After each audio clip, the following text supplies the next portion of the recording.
é bom os próprios pós-tribulacionistas conhecerem esta obra, para saberem defender também a sua posição, né? Ou talvez até se converterem ao pré-tribulacionismo. Porque, brincadeira.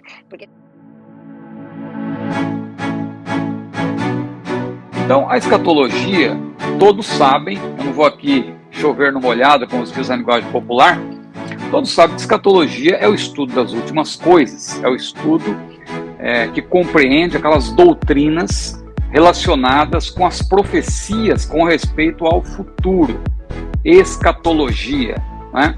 Claro que a gente tem que ter um cuidado que ao falar de escatologia, para deixar, para enfatizar o seguinte: a escatologia que é realmente relevante, que é importante, é a escatologia bíblica, né?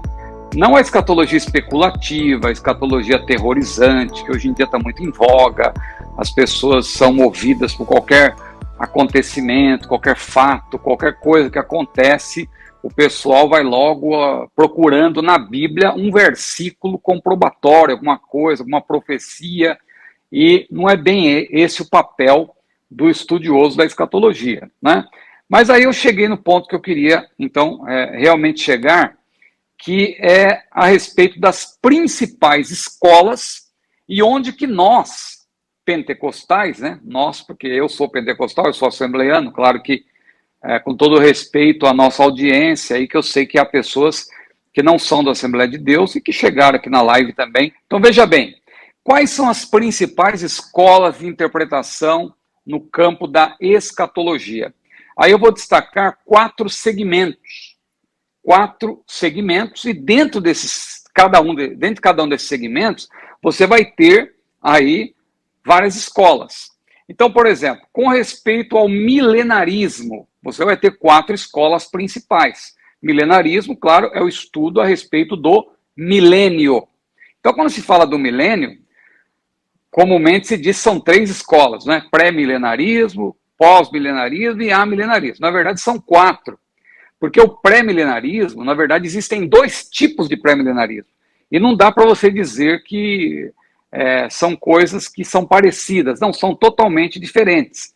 Então, por isso eu destaco como uma 4ª escola. Hoje em dia eu prefiro fazer isso, né? Então, veja, quais são essas 4 escolas com respeito ao estudo do milenarismo? Você tem o pré-milenarismo histórico, que foi a primeira escola, né? Conhecida como quiliasmo, né? Ou escola quiliasta, quiliai, né? Quer dizer 1000. Então, os primeiros cristãos, nos primeiros séculos, eles criam no milênio literal. Só que não havia ainda uma sistematização no campo do tribulacionismo.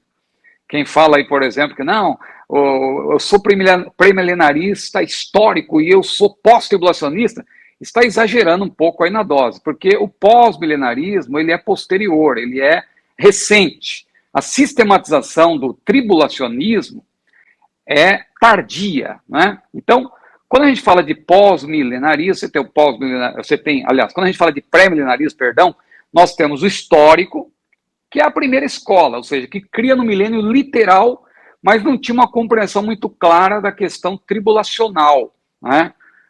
Se você estudar os pais da igreja, você vai encontrar ali uma grande variedade de opiniões a respeito disso. Alguns criam que a igreja já estava passando pela tribulação, outros, como Éfrem, né, ou Efraim, acreditava que a igreja seria arrebatada antes do período tribulacional.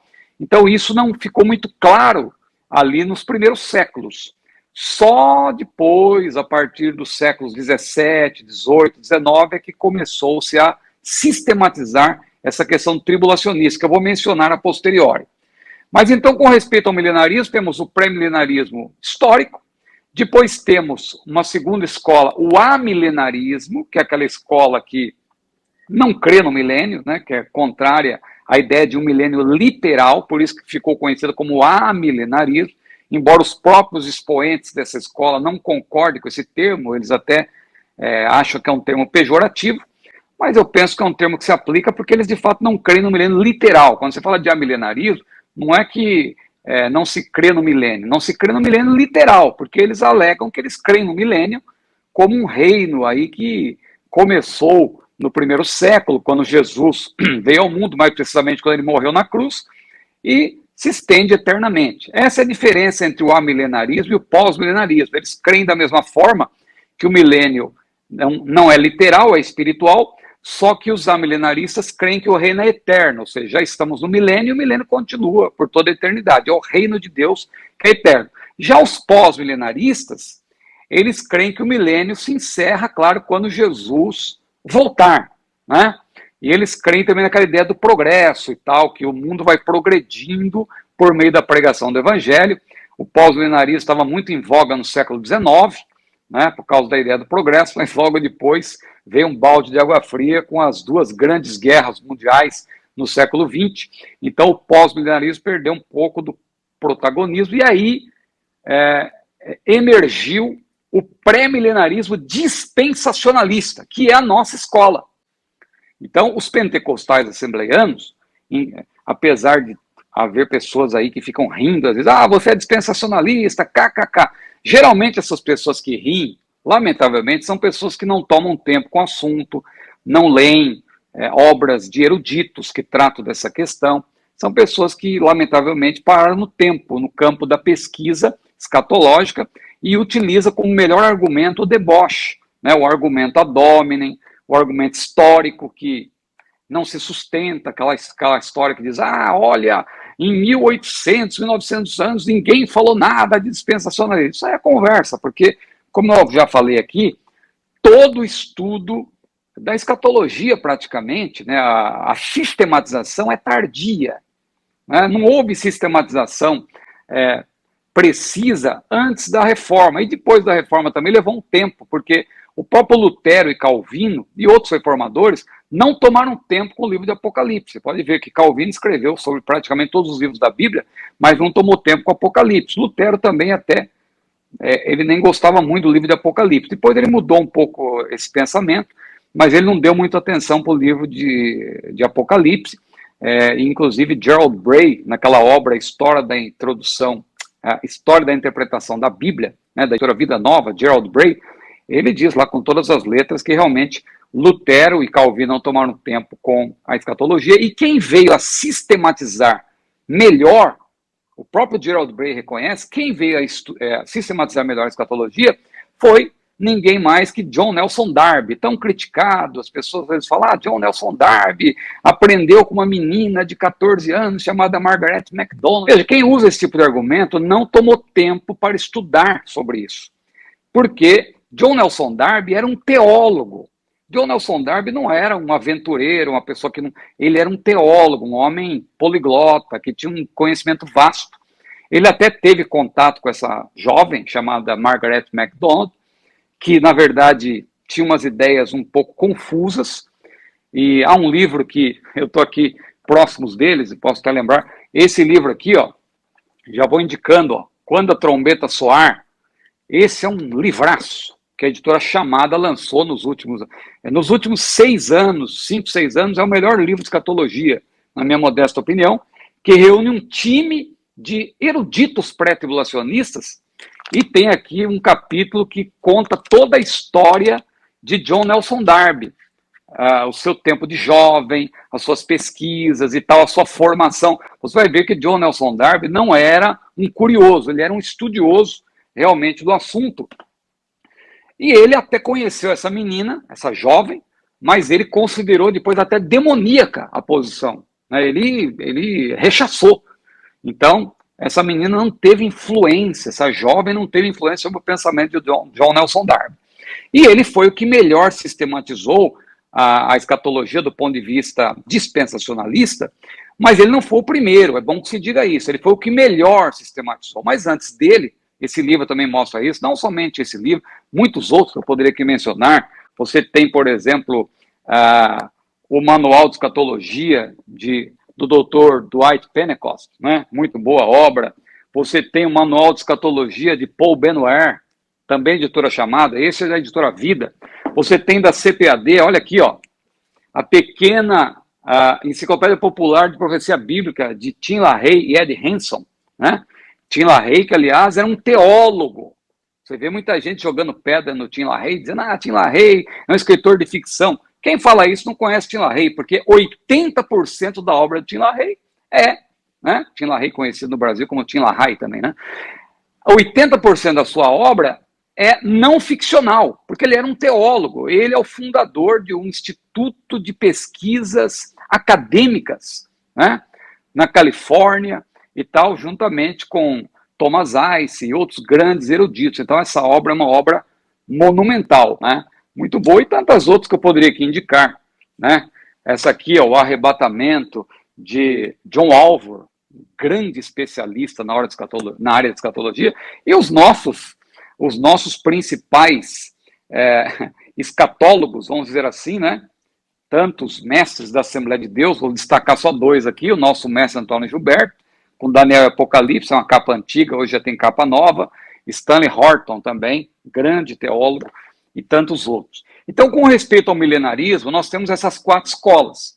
O pré-milenarismo histórico, que foi a primeira escola, depois o amilenarismo, que prevaleceu por toda a Idade Média, né, por conta da influência que a escola que tinha como método, principal método alegórico, né, ela acabou prevalecendo em toda a Idade Média, né, ali tendo como protagonista ali Agostinho no início, e acabou sendo a posição predominante durante a Idade Média, e só depois, a partir da Reforma, é que houve uma retomada do chamado método gramático histórico, ou método histórico-gramatical, que já teve a sua semente ali no primeiro século também, com a escola de Antioquia da Síria, que era uma escola mais literalista, né? Mas então, quanto ao milenarismo, são essas 4 escolas. Aí nós temos, com respeito ao plano de Deus para o seu povo, nós vamos ter também 2 grandes escolas que se subdividem. Não é? Às vezes nós falamos de várias escolas, mas na verdade são 2 grandes escolas que acabam se subdividindo. Nós temos o aliancismo e o dispensacionalismo. O aliancismo, apesar do termo aliancismo, é aquela escola que não dá muita ênfase para as alianças bíblicas, mas dá ênfase principalmente para alianças teológicas, daí aliancismo. E enxerga, na verdade, o plano de Deus como um único plano para o seu povo, que no Antigo Testamento era Israel, e hoje é a igreja. A igreja hoje seria o Israel de Deus, ou seja, eles prezam muito a teologia da substituição, né? A teologia da substituição, ou supersessionismo, que é um outro termo que se utiliza também, né? Quanto a isso, tem um outro livro extraordinário que trata dessa questão, que é esse livro aqui, ó, O que Devemos Pensar sobre Israel, né? Que tem como editor-geral Randall Price, mas é um time também de vários autores que abordam muito bem essa questão de Israel, no plano de Deus, a teologia da substituição e assim por diante. Mas veja bem, então o aliancismo, ele vê o plano de Deus como um só, e Deus só tem um povo. No Antigo Testamento era Israel, hoje é a igreja que seria o Israel de Deus. Substituiu Israel completamente. Dentro desse aliancismo, você vai ter outras escolas que têm uma ênfase um pouco diferente, mas que mantêm o mesmo princípio, que é o neoaliancismo e o dispensacionalismo progressivo. Os dispensacionalistas progressivos, não vão gostar disso que eu estou falando, mas eu falo com conhecimento de causa, porque já tomei tempo com o assunto. Inclusive tem uma obra aqui, ó.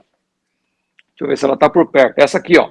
O Milênio, 3 pontos de vista, que tem como organizador Darbock, que é um dispensacionalista progressivo.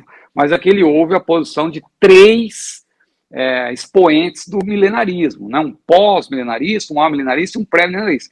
Então aqui ele aborda muito bem essa questão, né, que eu estava falando, do dispensacionalismo progressivo, que, ao fim e ao cabo, desgasta, apesar de ter dispensacionalismo, né, no nome, ele desgasta o dispensacionalismo e acaba servindo mais aos propósitos do aliancismo. Então eu, quando considero o dispensacionalismo progressivo, embora a tentativa era de fazer uma síntese entre as posições, mas, lamentavelmente, o dispensacionalismo progressivo ele acaba servindo mais aos propósitos do aliancismo, né?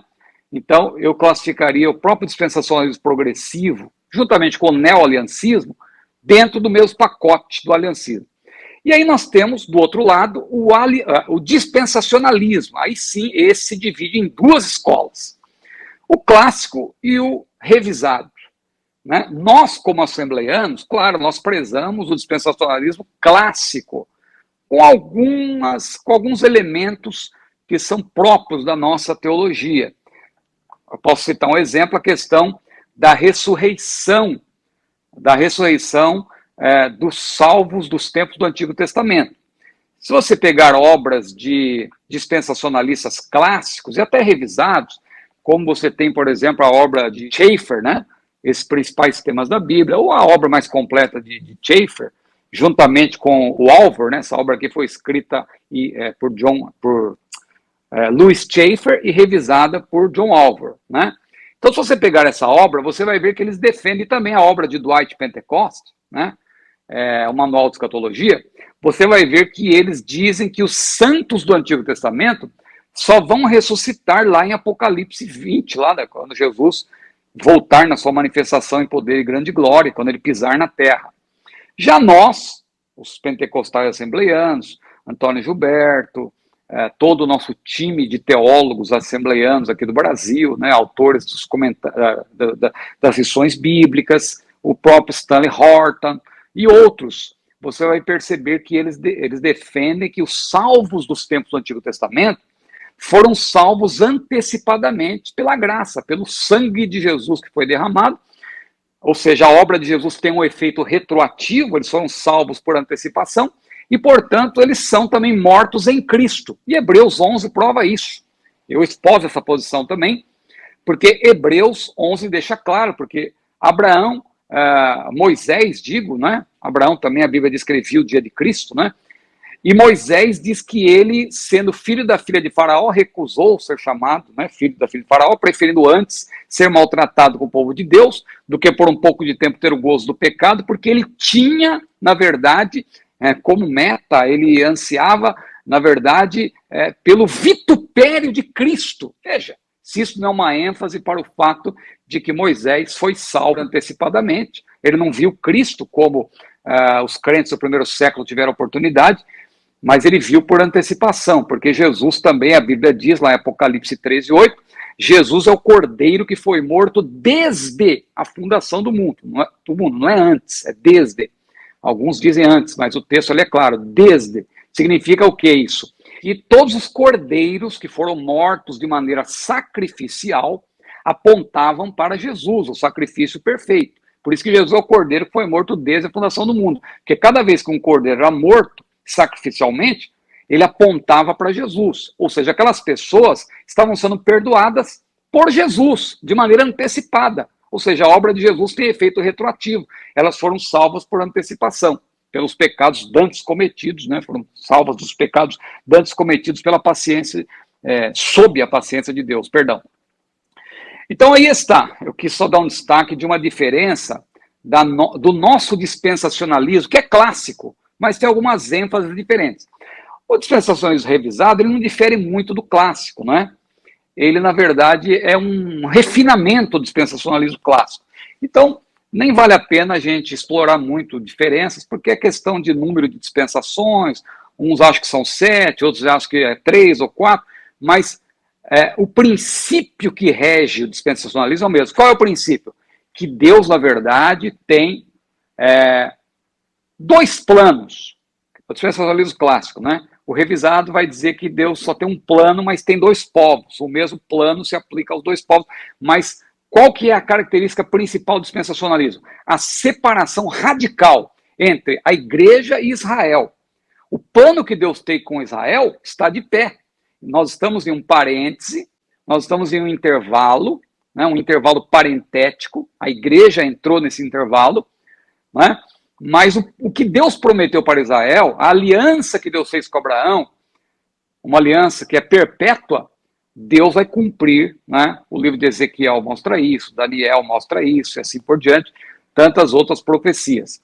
Então, aqui, resumindo, são dois grandes grupos de estudo quanto ao futuro do povo de Israel, mais precisamente. O aliancismo e o dispensacionalismo. Aí, só para concluir, então, no que tange ao tribulacionismo, que é uma sistematização muito tardia, muito recente. Por isso que o argumento histórico é inócuo, porque toda a escatologia tribulacional é recente, é tardia. Então você começar a falar, repetir o que você ouve, em 1800 anos, isso aí é conversa. Não embarque nessa canoa furada, né?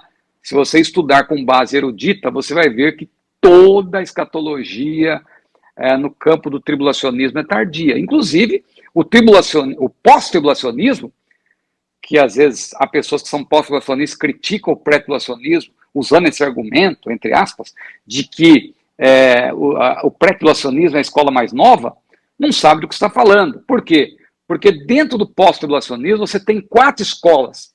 E dessas 4 escolas, 2 delas são mais recentes do que o próprio pré-tribulacionismo.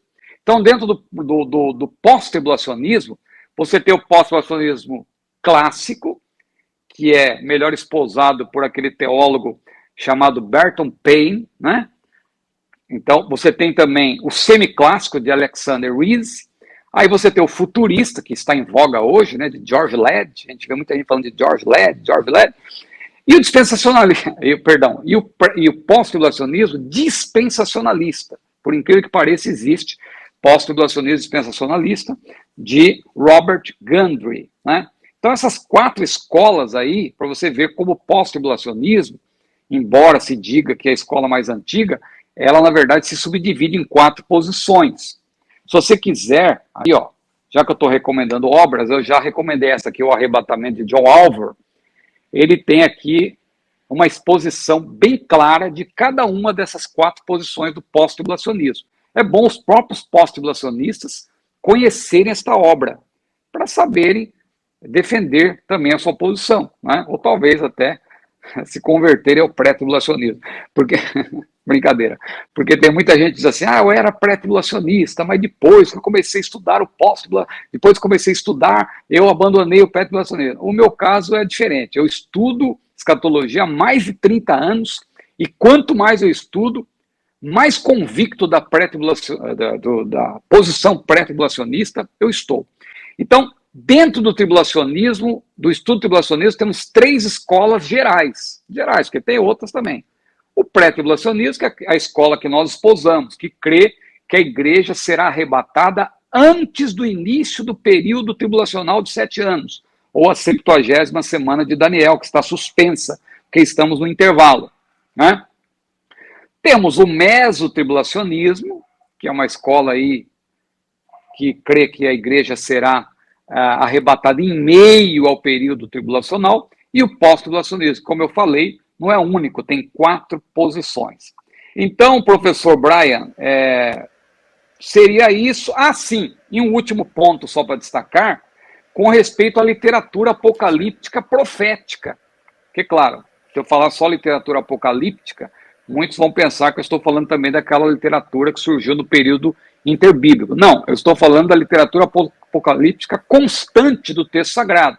Daniel, porções de outros profetas, o próprio livro de Apocalipse. Então, com respeito ao estudo da literatura apocalíptica, profética, constante da Bíblia, nós temos também 4 escolas: o futurismo, o preterismo, o idealismo e o historicismo. Só resumindo, o historicismo é aquela escola que defende a ideia de que o que está na literatura apocalíptica vai se cumprindo ao longo dos séculos. Ou seja, não é que virá o anticristo, mas tem surgido vários anticristos ao longo dos séculos e tal. O cumprimento é dentro da história, por isso que é chamado de historicismo. O idealismo não vê profecia na literatura apocalíptica, não vê nada profético. Para eles é simplesmente ali uma apresentação da luta entre o bem e o mal. É uma escola idealista. O preterismo é aquela escola que põe o futuro no passado. Ou seja, já se cumpriu no primeiro século, até o ano 70, e o preterista clássico vai dizer que só falta se cumprir a vinda de Jesus. E tem também o hiperpreterista que diz que até a vinda de Jesus aconteceu no primeiro século. É difícil comprovar isso, mas eles defendem, né? E são criticados pelos próprios preteristas. E nós, da Assembleia de Deus, somos futuristas. Por quê? Porque nós colocamos o futuro no futuro, ou seja, no seu devido lugar. Não existe essa escola que alguém defende aí, chamada eclética, né? porque alguém diz, não, a escola eclética, porque ela... Não, isso aí, na verdade, é uma invencionice, porque o futurismo já é essa escola que põe o passado no passado e o futuro no futuro, seguindo a orientação que Jesus deu a João, lá em Apocalipse 1:19. Escreve as coisas que tens visto, e as que são, e as que depois dessas vão de acontecer. Ou seja, as coisas que depois dessas vão de acontecer é tudo que está, falando do livro de Apocalipse especificamente, é o que está a partir do capítulo 4 de Apocalipse, porque ali João ouve uma voz, né, que diz, sobe cá e mostrar-te-ei as coisas que depois destas hão de acontecer, e o futuro começa a se desenrolar para João. Então nós, como futuristas, aí resumindo agora, a Assembleia de Deus, desde 1916, de maneira oficial, em sua declaração de verdades fundamentais, claro que surgiu nos Estados Unidos, mas no que tange a doutrina não mudou nada, a cultura é diferente e tal, mas nós espousamos até hoje aquelas mesmas doutrinas. Então nós somos futuristas, somos pré-milenaristas dispensacionalistas e, claro, consequentemente, somos pré-tribulacionistas. É essa nossa posição aí, pentecostal, mais precisamente assembleiana.